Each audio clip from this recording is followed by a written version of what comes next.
ছেলেদের আবদারে আজকে বানাবো চিলি চিকেন। বড় ভিডিও তো তোমরা দেখিয়েছো এর আগের বার। আজকে বড় ভিডিও আর শেয়ার করলাম না, আজকে শুধু রেসিপিটাই শেয়ার করবো যে চিলি চিকেন আমি কিভাবে বানিয়েছিলাম। তো চলো তোমাদের সামনে শেয়ার করি। এই যে দেখছো চিকেনটা ম্যারিনেট করেছিলাম, সেটাতে দিয়েছিলাম আর একটা ডিম দিয়েছিলাম, হলুদের গুঁড়ো, লঙ্কার গুঁড়ো, জিরের গুঁড়ো, গোলমরিচের গুঁড়ো, গরম মশলা, আর দিয়েছিলাম কর্নফ্লাওয়ার। আর যে ডিম দিয়েছিলাম, ডিমের কিন্তু আমি কুসুমটা দিইনি, শুধু সাদা অংশটাই দিয়েছিলাম। দিয়ে মেরিনেট করে রেখেছিলাম প্রায় 10-15 মিনিটের মতো, না রাখলেও চলবে, রেখে দিলে ভালো হয়। আর দিয়েছিলাম স্বাদ মতো লবণ। তো ভালো করে মেরিনেট করে রাখার পর দেখো এখন একটা কড়াই নিয়ে নিয়েছি। কড়াতে দেখো ওই যে মেরিনেট করা চিকেনগুলো রেখেছিলাম ওইগুলোকে সব ভেজে নিতে হবে, কিন্তু একবারে দিলে কিন্তু ভালো ভাজা হবে না, ওই কারণেই আমি দুবার দিয়েছিলাম, দুবার দিয়েই ভেজেছিলাম চিলি চিকেন বানাবার চিকেনগুলোকে। তো একবার কিন্তু ভেজে উঠিয়ে নিয়েছি, এটা কিন্তু দ্বিতীয়বার।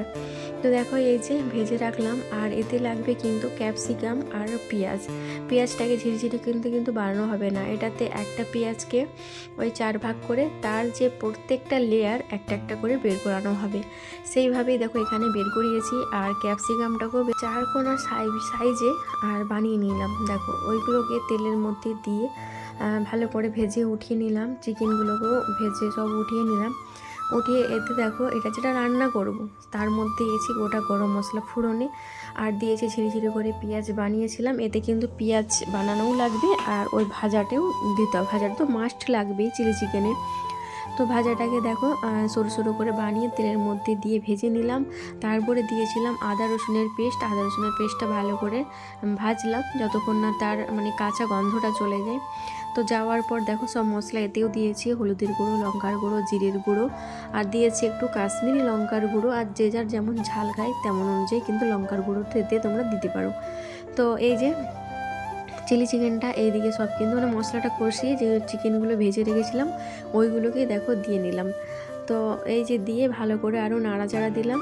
তারপরে এটার মধ্যে তোমরা কর্নফ্লাওয়ার একটু জলের মধ্যে ঘুলে দিতে পারো, তবে একটা থকথকা টাইপের মানে এটা আসবে আর কি, টেক্সচারটা আসবে, কিন্তু আমি আর দিলাম না, কেননা ছেলেরা ওইরকম টাইপের খেতে চায় না।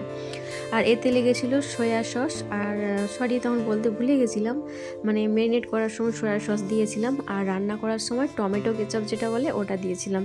তো এই হচ্ছে আজকের চিলি চিকেনের রেসিপি। আল্লাহ হাফেজ।